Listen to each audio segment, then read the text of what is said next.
Welcome to the Complete Story Series, where we take trade paperbacks and single issues and we break them down into digestible bites to help you understand. Then we read it dramatically back to you. All alterations to the panel's text and images are to prevent copyright problems, and all art is owned by its respective companies. This is Tomb Raider 1 through 6, written by Gail Simone. It takes place right after the first game, and you don't fully need to understand what happened there to follow this story. But we will be bringing you that game's story in another video very soon. As with most nights, Lara Croft wakes up in her bed from a nightmare related to the island. She has just walked away from her first supernatural adventure, searching for the island of Yamatai. It's been haunting her and the other survivors this whole time. They lost so many people on that island, so many people that they considered friends, people that they considered family.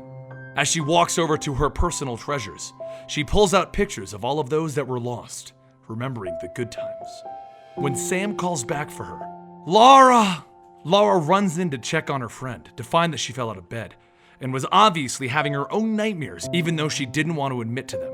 She tries to help Sam cope, but this is survivor's guilt and no one wants to talk about what happened.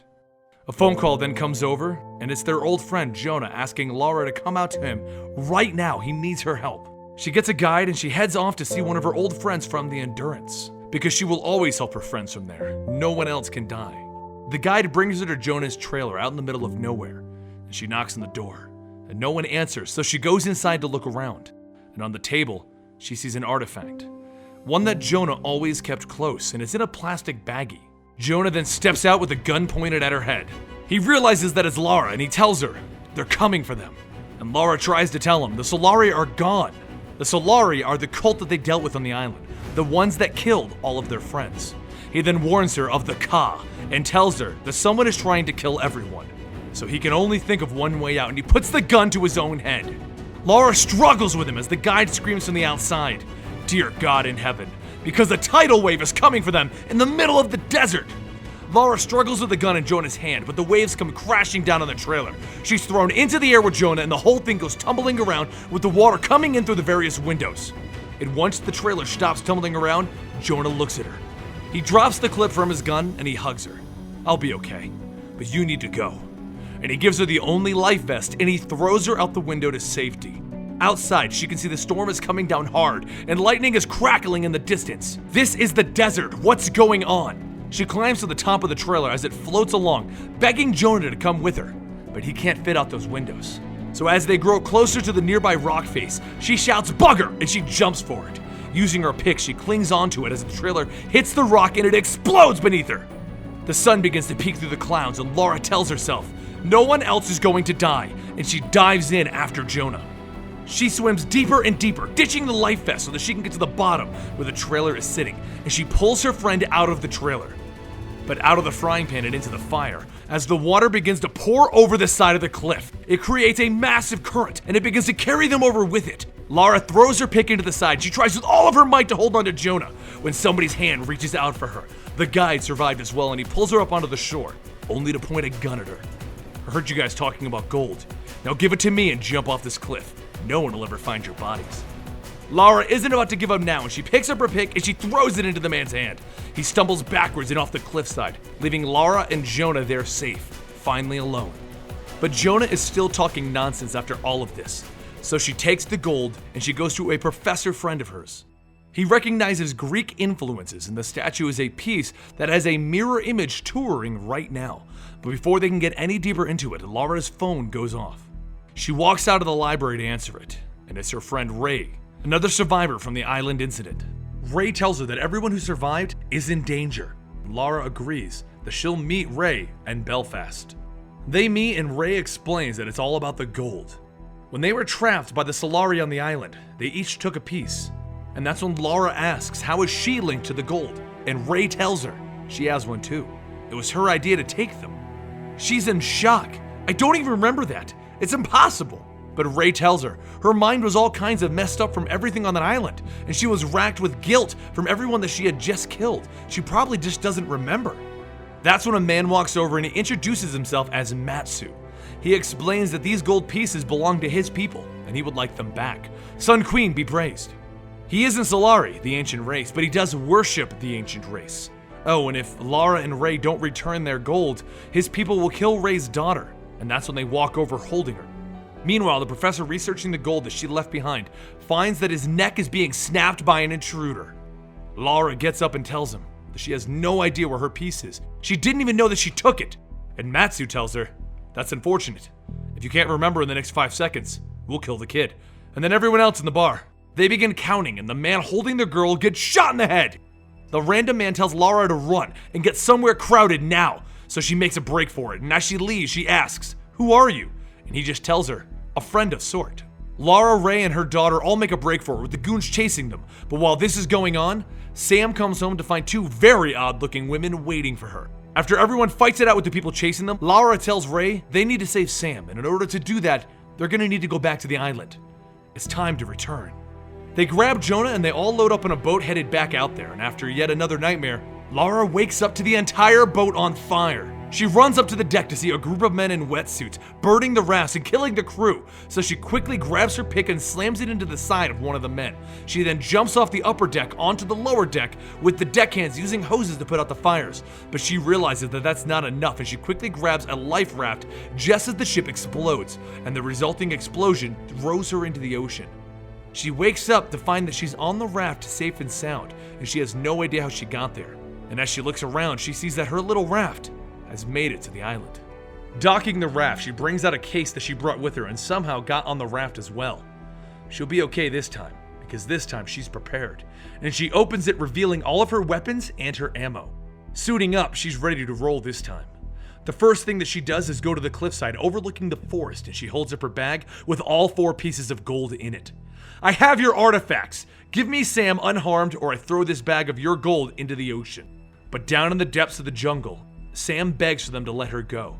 If they do, she'll allow them to complete the ritual that they were trying to do the first time that everyone came to the island. She will allow the Sun Queen to inhabit her body. But Matsu explains that they aren't here for that. They worship Matthias, the cult leader, and they worship the Solari. They want to bring them back and let the Solari go with the original plan of letting them revive the Sun Queen. What they need is Lara's blood sacrifice in the temple where she killed Matthias. There are 4 artifacts and 4 guardians linked to the ritual so that they can bring back the one true disciple. Matsu is one of the guardians and his 2 daughters are 2 and 3. Lara is 4. His people are masters of stagecraft and the ability of hypnosis and mesmerization, and they're very good at deception. Meanwhile, Lara is making her way across the island, killing anyone in her way with arrows to the throat and a pick to their feet.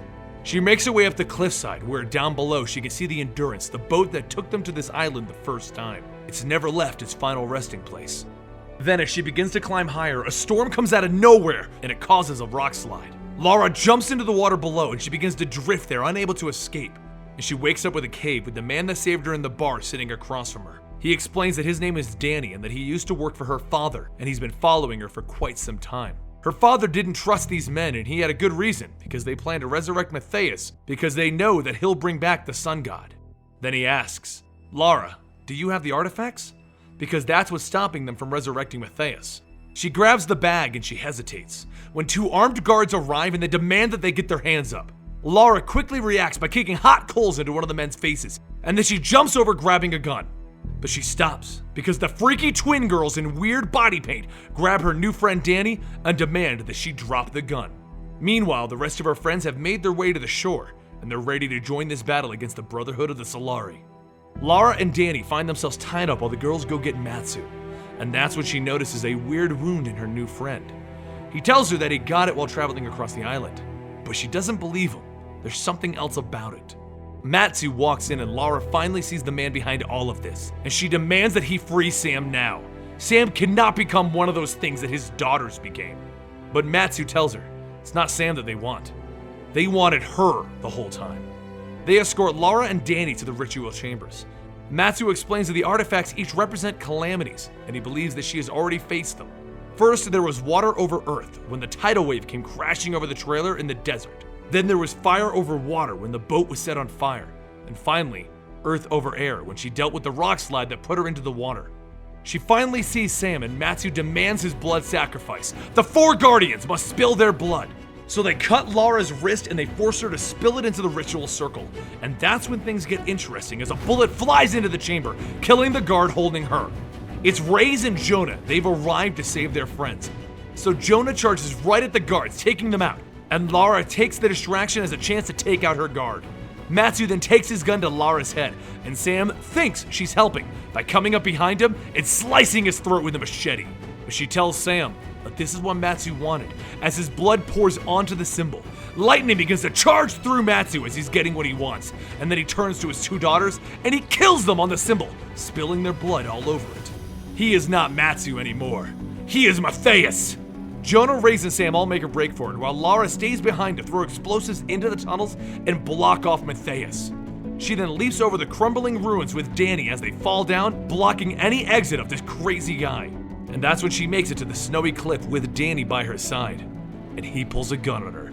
I can't let you leave this island, Lara. You're one of the Solari worshippers. No, I was, but I'm trying to prevent them from bringing Matthias back. And if you're alive, they'll try again. I can't watch the world be enslaved by Himiko, the sun goddess. I really was your father's follower, but I was hypnotized by the followers of the Solari, and I fell in with them. Now I have to keep their plans from happening.